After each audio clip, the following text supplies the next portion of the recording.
Now, before we get started, this is a common problem with Kent Cottage. Some people recognize the house but can't quite place where it is in town. So if that's you, I'm not going to mark down your grade. If you raise your hand and admit that you can't place this in Burlington, go ahead. Okay, now there were some brave souls, and I'm going to mark you down 2 points. This may help. It's right in the middle of the image. See it all by its lonesome there? So way down here, you can see my mouse, right? Okay. Way down here with a fork and spoon, that's Pewter Pot, where it used to be. So you either go down here, Middlesex Turnpike, and there's Lord Byron right there, and then Daniel Drive, and then the Betty Crocker Pie Shop would have been over there. Or, at the fork, you go this way toward RCA, and it's right across from RCA, basically. And if you kept going, you'd get to the main entrance of MITRE down there. Now we know where it is, right? Yep. Okay.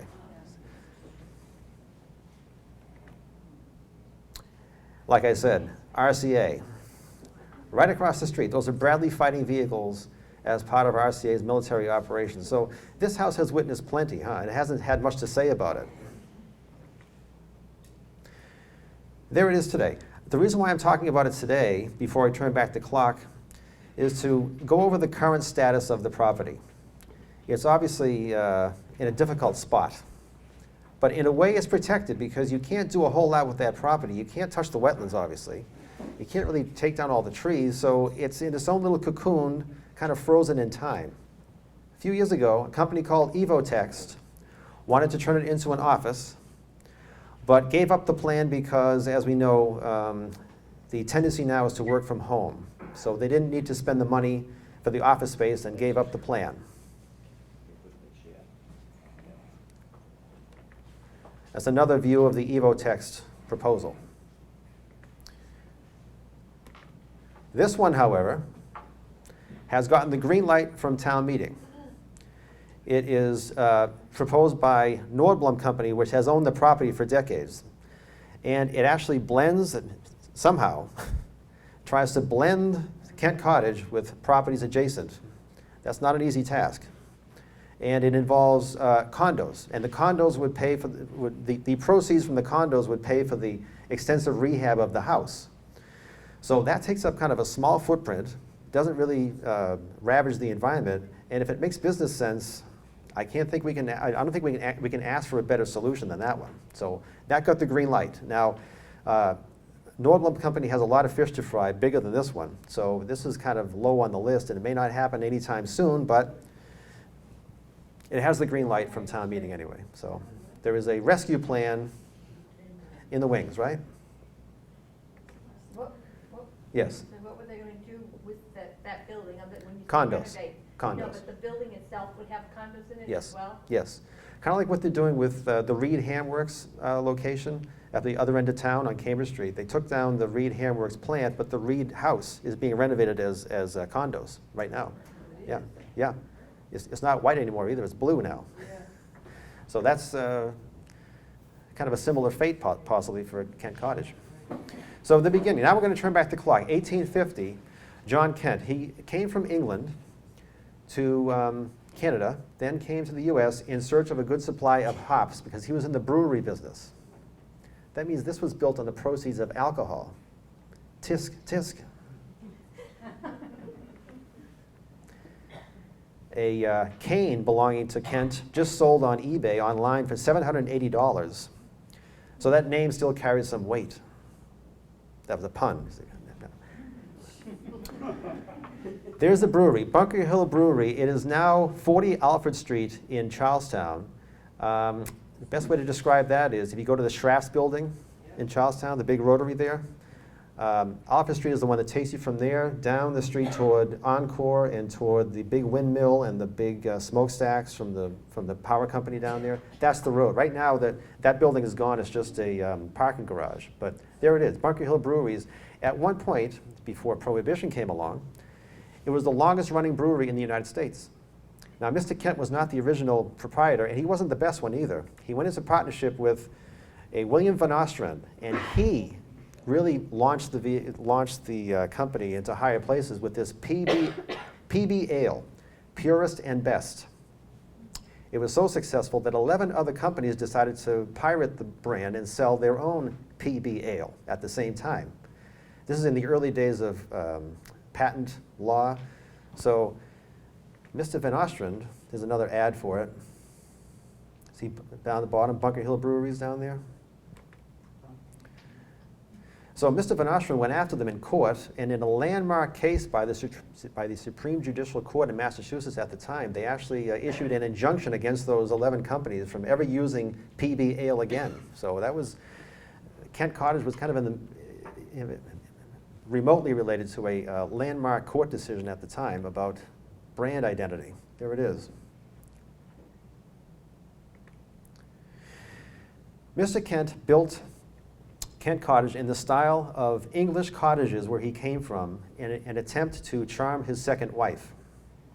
It didn't work. She left him right after they moved in. But see that distinctive gable? Instead of coming up like a normal point, it's folded back against the roof. It's called a jerkin head roof. That sounds like an insult, but that's an architectural term. There's another one in England, and there it is on Kent Cottage. See the top of the roof there? So his second wife moved out. He moved out soon afterward and left his daughter Helen there by herself for many, many years. She died in 1897 with a fortune of $200,000 and no relatives. That's not including the value of the house. So in today's dollars, that's $6 million. It got divided into different churches and charities and all, and that was the end of the Kent years in that house. And 1919, that was the end of the revenue from breweries. The 18th Amendment was ratified, and that was the end of alcohol, going down the drain, literally down the drain. And there's the house. Back at the homestead, Kent Cottage was kind of in a state of limbo now. It was occupied briefly by James and Mary Woods, but it was also kind of a flop house at some point for cab drivers. They would they wanted a place to stay, and they would kind of crash there. Not crash into the house, because that would demolish the car, wouldn't it? Not the house. So that road, by the way, over there, it was Kent Lane. That's now Middlesex Turnpike. Remember that road we just looked at that led to Mitre? There it is over there. There's the house. Notice the house does not face Middlesex Turnpike. It faces away, because the turnpike wasn't really worth facing at the time. So when you see the house on Middlesex Turnpike, that facade you're seeing is the side of the house. The front is over there where that portico is, and it's facing now into woods and wetlands. So this place needed some sort of a savior to take it up to the next level of its life, right? Someone, a responsible citizen, to come in and rescue it. Here she comes. Oh, sorry. Next slide. That's one of the taxis that used to crash there. Mildred Burns from Melrose, a responsible citizen, came here after divorcing, there she is, in the backyard. She divorced Robert Burns of Melrose, despite his dashing appearance. He was a Republican, successful businessman and a conservative in Melrose, and she was divorcing not just him, but that whole scene. All my research with the family, she was divorcing the whole scene, the golf clubs and everything in suburbia. She wanted to make a break and get into an unpolluted area, not just environmentally unpolluted, but mentally unpolluted, to raise her 3 little boys. There's her with one of them. And she was a very strong, outspoken woman. She was a feminist when the term didn't mean anything. This is the early 1900s. This isn't Gloria Steinem. This is way before that. A feminist. Raising her 3 boys by herself. There they are fishing in the back of the property. That pond is still there. You have to kind of cut through the trees a little bit, but that pond is still there. So there are Carl, Bobby, and Jimmy, the 3 Burns boys. We'll keep an eye on Jimmy for a minute. By the way, there's the house. A lot of room back then. A lot of it, I mean, you can see why somebody might choose it as a pastoral landscape back then, right? Has an amazing architectural feature too. A tree growing right out of the roof. Not just kidding. There's Jimmy on the upper left with his shirt off. That's a family photo right there, obviously. So you young people watching on BCAT, this proves that the human anatomy was the same back then. There were biceps, triceps, and even abs back in the 20s. Amazing. Jimmy again playing tennis. That's now all woods. That's right across from the front door. There's no evidence of that court left. I went looking for it. Nothing. Here's Jimmy again, this time graduating Lexington High School, 1935. Now, why would a Burlington boy graduate Lexington High School in 1935? We didn't have a high school yet, did we? We were too cheap to make one. So he had to pay tuition and go elsewhere to graduate high school. Now, if he had graduated Burlington, we could brag about him because Pulitzer Prize winning author, James McGregor Burns. That's what he became.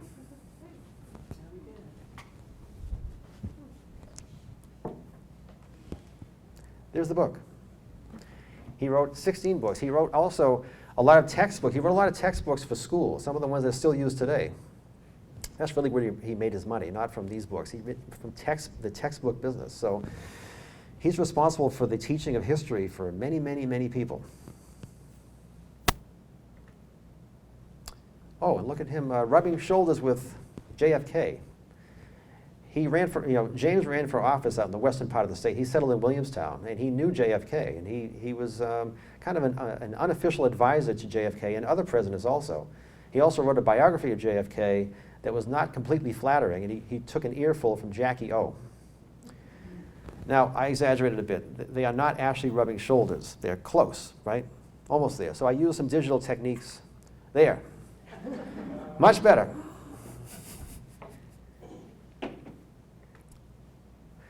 So here are the Burns boys grown up.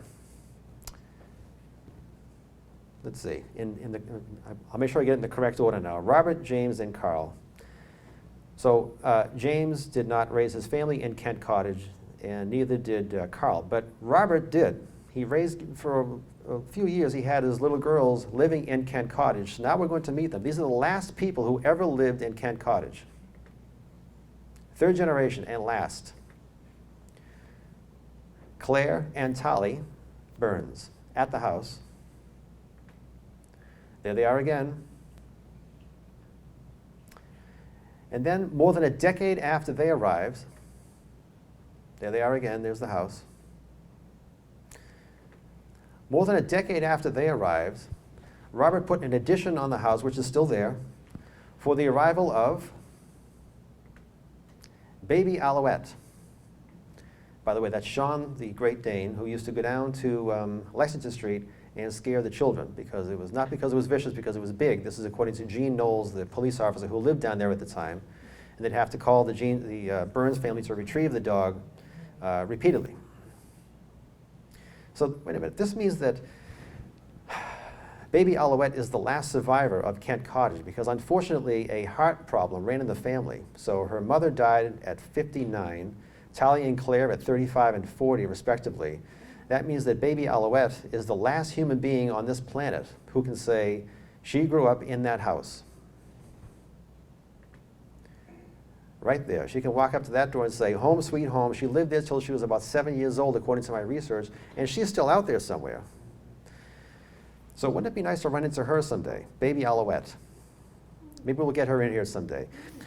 And then what about Deborah Burns, the daughter of James McGregor Burns, the author that we just saw growing up in Kent Cottage? Wouldn't they be a good kind of a dynamic duo of Kent Cottage? They'd be a higher authority than me.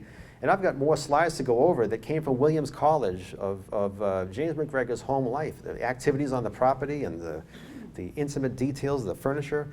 They'd be the ones to do that. So ladies and gentlemen, here's Deb Burns, and they're going to go over the rest of the slides, folks. Please welcome Deborah Burns and baby Alouette.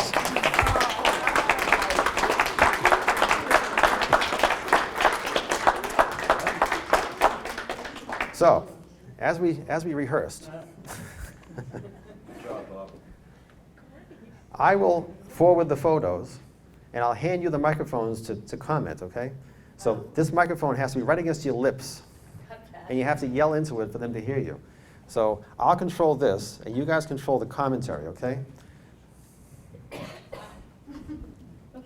So, the man by the tractor is my father, Robert Burns, and he built that tractor. He did, in his 30s, he did pretty much all of the yard work around the place. It was about 70 or 80 acres altogether at the time. I think a couple of those kids are my sisters, but I'm not sure who is who in that picture. Got any Just to say that my father, Jim Burns, so Robert's younger, well, the middle brother, had that tractor for the rest of his life. When my father, ultimately, his mother, Mildred, bought a place in Williamstown for her old age, because my father and we all were there. And my father inherited that place and rode that tractor until it absolutely couldn't work anymore. He loved it. He was so proud of his brother for building it. So that's my addition to that. So what happened to it? Did they just take it to the dump? Do you know? It could be still somewhere in the barn. Next. Wow, okay. So there was a lot of horseback riding. There were a bunch of hunters, and there was this story of my grandmother, Mildred, hosting a party. Do you remember this story? She hosted this breakfast, this hunt breakfast for all these people, and they came with their horses, and there was this elaborate breakfast laid out on the porch, and apparently there was something amiss with the ceiling, and gradually pieces of the ceiling fell into the breakfast. So that was memorable. I wasn't there, I don't think. Anyway. Next. Okay, so Mildred is on the right. I don't know who the other two people are. We can skip it. We got lots to go, so it doesn't Okay. matter. That's a little odd. Well, the caption says, Leela Bunce, Mildred's niece, and then Claire Burns boating at Kent Cottage. So, and there are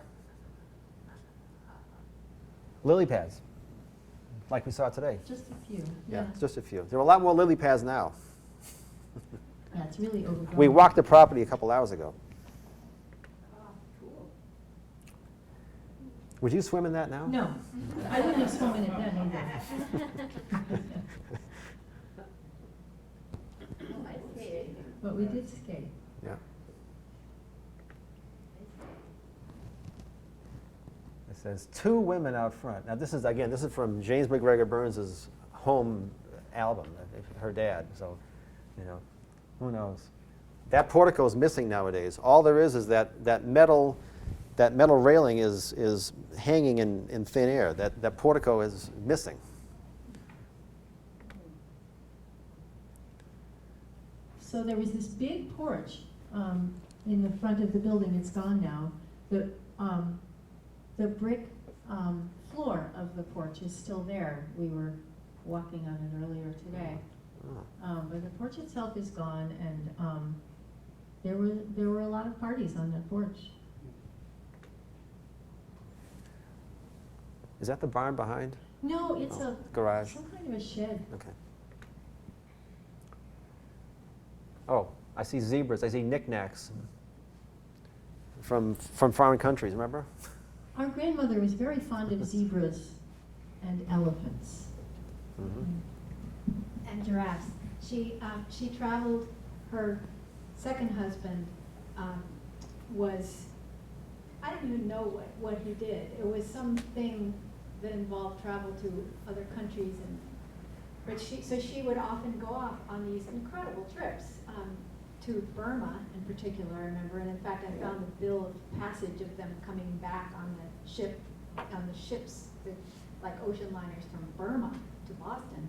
But she would bring back all kinds of little things and us kids would have little guessing games, and we'd end up with little, I always got the horse, a little tiny horse or something from another country. She would always remember us, and even though she had, ultimately had, I guess, how many?